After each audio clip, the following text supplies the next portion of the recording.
September 11th. You hear that date. And, well, 2001 probably jumps to mind for most people. Almost instantly, yeah. But today we're looking at a different September 11th.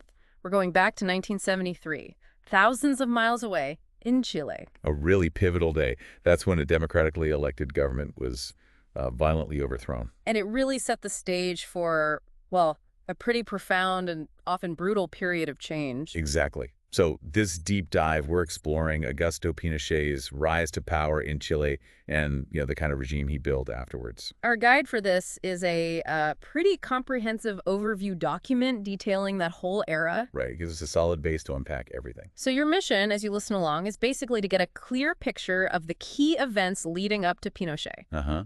And what his government was actually like. Yeah, the characteristics of it, those economic policies he put in place. And how the rest of the world reacted. Because that was, well, complicated. Definitely. We want you to walk away with a concise but, thorough understanding of this really significant chapter in Latin American history. And it's all drawn from this overview we've been digging through. It lets us really get into the timeline and the core issues. Okay, let's dive in then. Augusto Pinochet, born 1915, career military man. Mm-hmm. Climbed the ranks steadily. But things really took a sharp turn for him and for Chile with Salvador Allende's election in 1970. What was Chile like politically then? Well, Allende's election was huge. He was a democratically elected socialist. First time globally, actually. Really? Yeah. And his government went for policies like nationalizing big industries, copper especially, and trying to redistribute wealth. Policies that would have really resonated with the working class, I imagine. Definitely. Especially those who felt left out historically. But it's always the way, isn't it? Big changes like that, they worry people too. Who was pushing back against Allende? You had a few key groups. The U.S. government, for one. They saw Allende's socialism through that Cold War lens. Very suspicious. Trying to stop communism spreading. Pretty much. And then domestically, you had powerful Chilean business groups. They were obviously worried about nationalization, how it would hit their bottom line.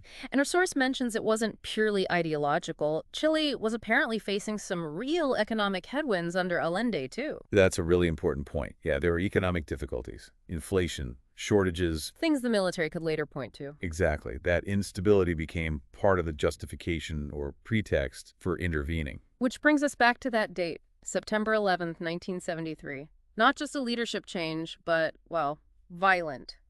Decisive. Absolutely. The military launched this coordinated coup. Yeah. Pinochet, as head of the army by then, was right at the center of planning it. And they attacked the presidential palace, La Moneda. Yeah, a very symbolic act, the heart of the government under fire. Allende's own fate. Still debated, isn't it? Very much so. The regime's official story was suicide during the coup. But that's been heavily disputed. Widely disputed, yeah. The exact circumstances are still murky. But however it happened, it was a brutal end to Chile's democratic path at that moment. So almost instantly, a military junta is in charge. Pinochet at the top. What did they do first to lock down power? They moved fast. Dissolved Congress. Just got rid of it. Wow. Suspended the Constitution. Imposed martial law. Basically shut down all normal political life. Concentrated all power in their hands. Completely. No room for opposition. And internationally, how did the world react right away? Seemed split. It really was. The U.S., some other Western countries, they were pretty quick to recognize the new regime, even offer support. Why so quick? Well, largely geopolitical aims. Reversing socialist trends in the region was, a big goal for them during the Cold War. But that initial support, it doesn't capture what came next. The period often called a reign of terror. What did that mean for ordinary Chileans? It meant living under a brutal dictatorship. Systematic suppression of anyone seen as an opponent. Ruthless. Creating this pervasive climate of fear. Absolutely. Basic human rights just went out the window. And the scale of repression. Mass arrests, executions, it's staggering. It is. The overview we looked at estimates over 3,000 Chileans were executed or just disappeared under Pinochet. And this wasn't random violence, was it? No. It was targeted. Aimed squarely at suspected leftists, trade union members, anyone considered a political threat to the junta. We hear about places like Villa Grimaldi, Colonia Dignidad becoming notorious. Infamous centers for detention and torture. Horrific things happen there. All kinds of things. Systematic torture. Electrical shocks, beatings, mock executions. Methods designed to break people, extract confessions, and just terrify the population. Beyond executions, you mentioned the disappeared, people abducted, never seen again. What was the purpose of that tactic? It was insidious. It sowed this deep fear and uncertainty. Huh. You eliminate opponents, yes, but you also leave families in agony, not knowing. It paralyzes potential resistance. And for those who escaped into exile, Many fled to nearby countries like Argentina, Brazil, Mexico, but they didn't just disappear quietly. Many continued to organize, speak out against the regime from abroad, kept the resistance alive. and driving a lot of this repression was DNA, the National Intelligence Directorate, Pinochet's secret police. Exactly. DNA was the main engine of the repression. Surveillance, arrests, torture, executions, that was their job. Making everyone feel watched. Constantly monitored. It created this oppressive atmosphere where even ordinary people felt unsafe, felt the fear. Control wasn't just physical, though. Pinochet clamped down hard on information, too, right? Censorship. Oh, completely. Strict censorship across all media.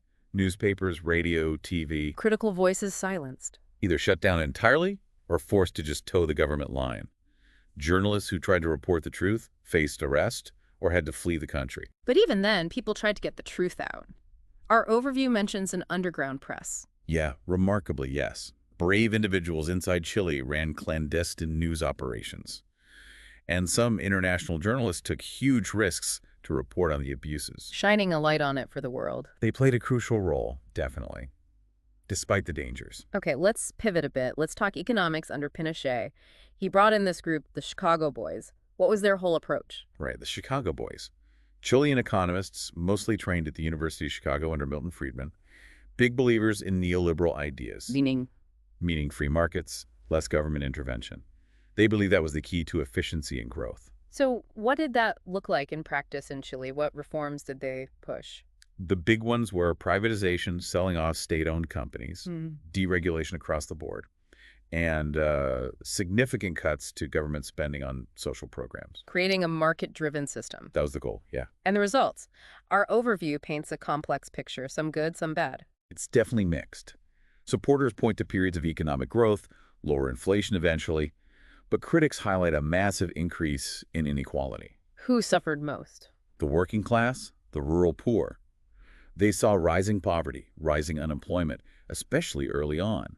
And even later, while GDP might have grown, critics argue it was built on shaky foundations and didn't benefit everyone. It's that classic debate, isn't it? Efficiency versus equity. Privatizing things like the copper mines. That must have been huge for Chile. A massive deal. Copper was and is vital. Selling state control to private investors, often foreign ones, raised big questions about who really benefits from Chile's natural wealth. And it increased foreign dependence. And cutting social spending, education, healthcare, pensions. That hit vulnerable people hard. Reduced access, often lower quality for those who couldn't afford private options. Widened the gap between rich and poor. So fundamentally different ways of seeing these economic policies then. Absolutely. Supporters say they were tough, but necessary medicine to fix the economy after Allende's turmoil. Critics say the crisis was basically used as cover to install an authoritarian, elitist economic model. Okay, let's zoom back out to the international picture. We mentioned early U.S. support. Why were Nixon and Ford so supportive of the coup? Primarily, it was the Cold War. Preventing another socialist or communist state in Latin America was a top priority for Washington. So they provided aid, intelligence. Yes, financial aid, intelligence support for the junta. It was active backing. And it seems the U.S. kind of looked the other way when reports of human rights abuses started coming out. For a time, yes. The administrations prioritized the geopolitical angle over loudly condemning the violations. That stance has drawn a lot of criticism since, obviously. But not everyone was quiet. There was international outcry, too. Oh, yes, widespread condemnation from many countries, international organizations, and activists. Groups like Amnesty International. Exactly. Amnesty, Human Rights Watch, they were crucial in documenting the torture, the disappearances, the executions. They publicized what was happening. Making Pinochet a symbol of dictatorship. A global symbol of dictatorship and oppression, yeah. Their work was vital. So, wrapping up this deep dive then, we've covered Pinochet's rise via that violent coup.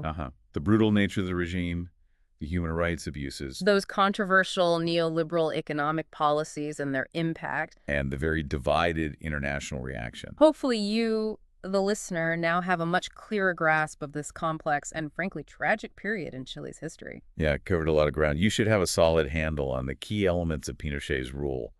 Thinking about it, the legacy of that time, Hmm. it still shapes Chile today, doesn't it? Socially, Yeah. politically. That's a really important point, and it makes you think, doesn't it? Considering how political ideology, economic pressures, international gamesmanship all played a role, do we see echoes of those dynamics playing out elsewhere in the world today? What does the whole Pinochet story tell you, ultimately, about the long-term costs of choosing certain values, say, economic stability or anti-communism over others, like democracy and human rights? Something powerful to reflect on.